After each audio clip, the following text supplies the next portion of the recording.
नमस्कार दोस्तों, मैं दीपक शुक्ला आपका स्वागत करता हूं आपके अपने YouTube channel A to Z banking information पर। दोस्तों, आज के वीडियो में हम बात करेंगे, अगर आप एक सैलरीड पर्सन हैं, आपकी सैलरी 20,000 रुपये महीने है और आप अपने सपनों का घर बनाना चाहते हैं, या फिर आप कोई प्लॉट खरीदना चाहते हैं मकान के लिए, या फिर आप कोई बना बनाया मकान खरीदना चाहते हैं, या फिर कोई फ्लैट खरीदना चाहते हैं, या फिर आप अपने पुराने मकान में कंस्ट्रक्शन करके उसे बड़ा करना चाहते हैं, तो उसके लिए आपको कितना होम लोन मिल सकता है 20,000 रुपये की सैलरी पर। साथ ही आप भी जानेंगे कि 20,000 रुपये की सैलरी में आपकी कितनी ईएमआई होगी, आपको कितने टेन्योर का लोन लेना चाहिए, कितने साल का रिपेमेंट टाइम आपको चुनना चाहिए ताकि आपको कम ब्याज देना पड़े। साथ ही आप भी जानेंगे कि इसमें जो स्टाम्प ड्यूटी लगती है वो कितनी स्टाम्प ड्यूटी आपको पे करनी होगी, क्या प्रोसेसिंग फीस होती है, सब कुछ इस वीडियो में मैं आपको विस्तार से बताने वाला हूँ। होम लोन को लेकर के आपके मन में कोई भी डाउट नहीं रहेगा, यानी होम लोन पर मैं आपको इस वीडियो में डिटेल से पूरी जानकारी देने वाला हूँ। बस आप लोगों से एक छोटी सी रिक्वेस्ट है, अगर अभी तक आपने हमारे इस channel A to Z banking information को सब्सक्राइब नहीं किया है तो प्लीज इसे सब्सक्राइब कर लीजिएगा। साथ ही साथ बेल आइकन को जरूर प्रेस कर लीजिएगा ताकि जैसे हम इस तरह का कोई भी दूसरा वीडियो अपलोड करें तो उसका नोटिफिकेशन आपको सबसे पहले मिले। चलिए शुरू करते हैं। दोस्तों, सबसे पहले बात कर लेते हैं, अगर आप एक सैलरीड पर्सन है और आपकी सैलरी 20,000 रुपये महीने है तो आपको अधिकतम कितना होम लोन मिल सकता है। तो दोस्तों, हम आपको बताना चाहते हैं कि होम लोन को कैलकुलेट करने का सीधा सा एक फंडा है। आप घर बैठे खुद ही निकाल पाएंगे कि आपको बैंक से कितना होम लोन मिल सकता है। इसके लिए आपकी जितनी भी सैलरी है उसका 60 से आप गुणा कर दीजिए। यानी मान लीजिए अगर आपकी सैलरी 20,000 रुपये महीने है और आप इसका 60 टाइम करेंगे तो ये 12 लाख रुपए हो जाता है। वहीं कुछ बैंक आपको 72 टाइम भी दे देते हैं, तो ये बैंक टू बैंक वेरी करता है। साथ ही आप जहां पर लैंड ले रहे हैं यानी प्लाट ले रहे हैं या फिर मकान ले रहे हैं उसके एरिया पर भी डिपेंड करता है कि आपको कितना होम लोन मिल सकता है। लेकिन जो सीधा सा फंडा है, क्योंकि बैंक का जो वैल्यूअर होता है वो पहले उस प्रॉपर्टी की वैल्यू देखता है कि उसकी कितनी वैल्यू है, उसके आधार पर ही आपको होम लोन का जो लिमिट होती है वो तय होती है। तो आप सीधा सा फंडा जो मैंने बताया, आप उसकी अगर वैल्यू निकाल लेंगे, आप अगर अपनी सैलरी से 60 टाइम या फिर 72 टाइम कर लेंगे तो क्लियर हो जाएगा कि आपको कितना होम लोन मिल सकता है। तो अगर आपकी सैलरी 20,000 रुपये महीने है और आप इसका 60 टाइम करेंगे तो ये 12 लाख रुपए हो जाता है। वहीं अगर आपका बैंक 72 टाइम आपको दे रहा है तो फिर ये 14,40,000 रुपए हो जा रहा है, यानी लगभग 14.5 लाख रुपए का आपको होम लोन मिल सकता है। दोस्तों, अब बात कर लेते हैं, अगर आप बैंक से 12 लाख रुपए का होम लोन लेते हैं तो आपकी कितनी ईएमआई रहने वाली है। तो दोस्तों, इसका मैं आपको बताने वाला हूं कि इसमें जो सबसे बड़ी बात होती है वो ये होती है कि आपकी जितनी भी सैलरी है अधिकतम आप उसका 50% ही ईएमआई बनवा सकते हैं। यानी बैंक आपको 50% से ऊपर की ईएमआई नहीं बनाएगा। अगर आपकी सैलरी 20,000 रुपए है तो आप अधिकतम 10,000 रुपए की ईएमआई ही दे सकते हैं। वहीं अगर पहले से आपकी कोई ईएमआई चल रही है तो वो इसमें घट जाएगी।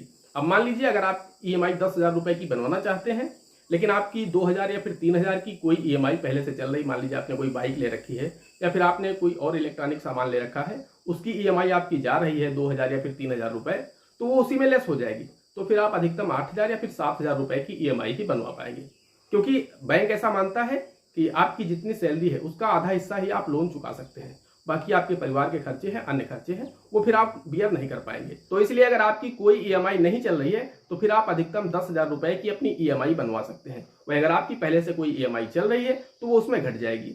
2,000 की चल रही तो फिर आप 8,000 की बनवा सकते हैं, 3,000 की चल रही तो आप फिर इसकी 7,000 की ईएमआई बनवा सकते हैं। इससे ज्यादा की ईएमआई आप नहीं बनवा सकते।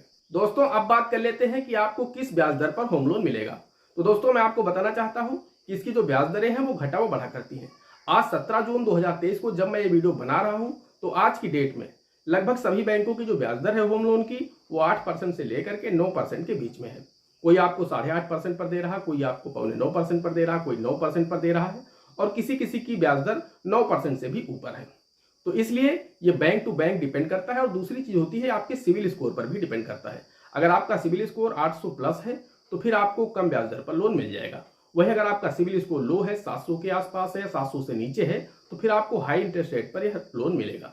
तो ये आपके सिविल स्कोर पर भी डिपेंड करता है। साथ ही बैंक टू बैंक भी वेरी करता है कि आपका सिविल स्कोर कैसा है और आप किस बैंक से लोन ले रहे हैं, उस पर भी डिपेंड करता है कि आपको किस इंटरेस्ट रेट पर लोन मिलने वाला है। दोस्तों, अब बात कर लेते हैं कि आपको अपने होम लोन पर कितनी स्टाम्प ड्यूटी पे करनी होगी, क्योंकि आप सभी को पता है कि जब आप बैंक से कोई भी बड़ा लोन लेते हैं तो उसके लिए बैंक आपसे स्टाम्प पर एक एग्रीमेंट करती है, जिसके लिए आपको बैंक को स्टाम्प ड्यूटी पे करनी होती है।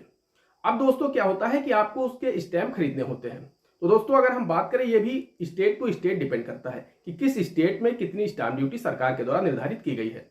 अगर दोस्तों मैं राजस्थान की बात करूं तो दोस्तों वहां पर जो स्टाम्प ड्यूटी है वो 0.25% है। यानी अगर आप 10 लाख रुपए का लोन ले रहे हैं तो फिर आपको 2,500 रुपए की स्टाम्प ड्यूटी पे करनी होगी। वहीं दोस्तों अगर हम दिल्ली की बात करें तो वहां पर 100 रुपए की स्टाम्प ड्यूटी है। आप चाहे 10 लाख रुपए का लोन ले या फिर आप 1 करोड़ रुपए का लोन ले, वहां पर आपको 100 रुपए की स्टाम्प पर ही 10 लाख का भी लोन मिल जाएगा और 1 करोड़ रुपए का भी लोन आपको 100 रुपए की स्टाम्प ड्यूटी पर ही मिल जाएगा। तो वहां की जो स्टाम्प ड्यूटी का एग्रीमेंट है वो आपका 100 रुपए पर ही हो जाता है। तो ये स्टेट टू स्टेट डिपेंड करता है। वैसे सामान्यतः 0.25% से लेकर के 1% के बीच में होती है। ये अलग अलग स्टेट में अलग अलग स्टाम्प ड्यूटी आपको पे करनी होती है। तो मैंने आपको 2 जगह का बता दिया है, आप अपने यहाँ का देख लीजिएगा कि आपके यहाँ पर क्या स्टाम्प ड्यूटी सरकार के द्वारा निर्धारित की गई है। दोस्तों अब बात कर लेते हैं होम लोन पर लगने वाली प्रोसेसिंग फीस की, जो कि बैंक आपसे मोटा चार्ज वसूल करते हैं। यानी मोटी रकम आपसे प्रोसेसिंग फीस के नाम पर बैंक वसूल करते हैं, जिसे आप फाइल चार्ज भी समझ सकते हैं। अब दोस्तों ये बैंक टू बैंक वेरी करता है। कोई बैंक आपसे 0.40% लेता है, कोई आपसे 0.50% लेता है, कोई आपसे 1% भी लेता है। तो यह सामान्यतः 0.40% से लेकर के 1% के बीच में होती है। जैसे मैं अगर स्टेट बैंक ऑफ इंडिया की बात करूं, जो कि देश का सबसे बड़ा बैंक है, तो उनकी जो प्रोसेसिंग फीस है वो 0.40% या फिर मिनिमम 10,000 रुपए, अधिकतम 30,000 रुपए है। अगर आपका छोटा लोन है और 0.25% 0.40% की दर से वो पैसा आपसे प्रोसेसिंग फीस लेते हैं और उनकी प्रोसेसिंग फीस 6,000, 7,000, 8,000 रुपए ही बनती है, तो फिर आपसे मिनिमम 10,000 रुपए आपके खाते से डेबिट करेंगे। वहीं अगर आप इसमें से बड़ा लोन लेते हैं और आपका अमाउंट 30,000 रुपए से अधिक जा रहा है, तो फिर आपसे वो अधिकतम 30,000 रुपए ही प्रोसेसिंग फीस लेंगे। यानी मिनिमम 10,000 और अधिकतम आपसे 30,000 रुपए प्रोसेसिंग फीस के नाम पर स्टेट बैंक ऑफ इंडिया लेता है। दोस्तों बात करें होम लोन में मार्जिन मनी की कि आपको अपने पास से कितना पैसा लगाना होगा, तो दोस्तों हम आपको बताना चाहते हैं ये भी बैंक टू बैंक वेरी करता है, साथ ही अमाउंट टू अमाउंट भी वेरी करता है। आप कितने अमाउंट का लोन ले रहे हैं उस पर भी निर्भर करता है और आप किस बैंक से ले रहे हैं उस पर भी निर्भर करता है। कोई बैंक आपको टोटल अमाउंट का 85% लोन दे देता है, कोई आपको 90% दे देता है, कोई आपको 95% लोन दे देता है, कोई आपको सिर्फ 75% ही लोन देता है।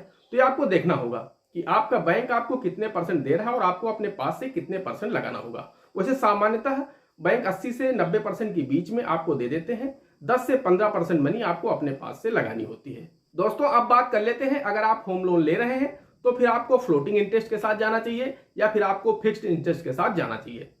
अब दोस्तों यहां पर समझने वाली बात यह है कि जो फ्लोटिंग इंटरेस्ट होता है वो सीधे आरबीआई के रेपो रेट से लिंक होता है। आरबीआई जब अपना रेपो रेट बढ़ाएगा तो आपके होम लोन की जो रेट ऑफ इंटरेस्ट है वो बढ़ जाएंगी, वहीं जब घटाएगा तो आपकी जो रेट ऑफ इंटरेस्ट है होम लोन की वो घट जाएंगी। लेकिन जो फिक्स्ड इंटरेस्ट होता है उसमें घटता या बढ़ता नहीं है। मान लीजिए आज की डेट में अगर आपको 9% की दर से लोन दिया गया है तो फिर 30 साल का अगर आपने लोन लिया है तो 30 साल तक आपको इसी रेट ऑफ इंटरेस्ट पर इस लोन को चुकाना होगा। तो मेरी जो राय है, अगर मेरी राय आप पूछेंगे तो मैं आपसे यही कहूंगा कि आप अगर होम लोन ले रहे हैं तो फिर आपको फ्लोटिंग इंटरेस्ट के साथ जाना चाहिए, क्योंकि आरबीआई की जो रेपो रेट है इस समय तो कुछ टाइम से लगातार बढ़ रही है, लेकिन दोस्तों ये घटेंगी और जब घटेंगी तो आपका रेट ऑफ इंटरेस्ट भी घटेगा, क्योंकि 30 साल तक इसी रेट ऑफ इंटरेस्ट पर आप अगर देंगे। और दूसरी चीज एक ये होती है कि जो फिक्स्ड का रेट ऑफ इंटरेस्ट होता है वो हमेशा फ्लोटिंग से 1 से 2% ज्यादा होता है। आप कभी भी ट्राई कीजिएगा, आप जब भी बैंक जाइएगा वहां उनसे पूछेगा कि आपका फ्लोटिंग का रेट ऑफ इंटरेस्ट क्या है और आपका फिक्स्ड का क्या है। तो अगर आपको वो बताएंगे फ्लोटिंग का 8% है तो फिक्स्ड का आपको वो 10% या फिर 9.5% बताएंगे। तो वैसे भी आपको 1 से 1.5% ज्यादा पड़ता है फिक्स्ड में। और दूसरी चीज मैंने आपको बताया कि ये लोन एक आप लंबे समय के लिए ले रहे हैं, तो लंबे समय के लिए जब आप लेंगे तो चूंकि ये फिक्स्ड रहेगा तो ये आपका घटेगा या बढ़ेगा नहीं। इसमें चूंकि जो लोग रिस्क नहीं लेना चाहते उन लोगों के लिए ठीक है, लेकिन जो लोग रिस्क लेना चाहते हैं, मेरी जो राय है, मेरा जो ओपिनियन है वो यही है कि आपको फ्लोटिंग के साथ जाना चाहिए। फ्लोटिंग के साथ आप जाएंगे तो अगर आरबीआई अपना रेपो रेट घटाएगा तो आपकी जो होम लोन की ईएमआई है वो घट जाएगी, आपका रेट ऑफ इंटरेस्ट घट जाएगा। अब दोस्तों बात कर लेते हैं कि आपको कितने समय का होम लोन लेना चाहिए ताकि आपको कम ब्याज देना पड़े। तो दोस्तों हम आपको बताना चाहते हैं कि आप कोशिश करिए कि आपका जो होम लोन है वो 30 साल तक न जाए। वैसे तो सभी बैंक आपको लगभग 30 साल का टेन्योर देते हैं कि आप 30 साल तक का लोन हमारे यहाँ रख सकते हैं। अधिकतम सीमा जो लोन को चुकाने की है वो 30 साल है। लेकिन मैं आपसे कहूंगा कि अगर आप ज्यादा ब्याज नहीं देना चाहते हैं तब फिर दोस्तों आपको चाहिए कि आप अपने इस लोन को, होम लोन को 15 साल में ही अदा करें। अधिकतम आप 20 साल का समय ले लें, इससे ज्यादा समय आप न लें। अगर इससे ज्यादा समय आप लेते हैं तो फिर आप जितना पैसा लेंगे उसका डबल आपको इंटरेस्ट देना पड़ जाएगा। आप लोग कैलकुलेट करके देख लीजिएगा, एक बार किसी भी बैंक का आप लोग कैलकुलेटर निकाल लीजिएगा, उसमें आप अपना ईएमआई डालिएगा और चेक कर लीजिएगा कि अगर आप 30 साल तक अपने इस लोन को चलाते हैं, अगर आपने 10 लाख रुपए का लोन लिया है तो आपको 20 लाख रुपए से अधिक का ब्याज देना पड़ जाएगा। तो इसलिए दोस्तों, अगर आप कम ब्याज देना चाहते हैं और अपने सपनों का घर बनाना चाहते हैं तो फिर आप 15 से 20 साल में ही अपने इस होम लोन को खत्म कर दीजिए। दोस्तों, आशा करते हैं आपको पूरी तरह से बात समझ में आ गई होगी, आप लोग अच्छी तरह से समझ पाए होंगे कि किस तरह से आप लोग होम लोन ले सकते हैं, क्या आपके लिए बेस्ट रहेगा, क्या आपके लिए सही रहेगा, क्या गलत रहेगा। सब कुछ मैंने इस वीडियो में समझाने की कोशिश की है, बहुत ही आसान भाषा में। फिर भी अगर आपके मन में कोई सवाल है, कोई क्वेरी है, तो आप लोग हमें कमेंट कर सकते हैं या फिर आप लोग हमें इंस्टाग्राम पर डीएम भी कर सकते हैं। दोस्तों, आज की वीडियो में इतना ही। मिलते हैं अगले वीडियो में किसी अगले इंटरेस्टिंग टॉपिक के साथ। तब तक के लिए जय हिंद, जय भारत।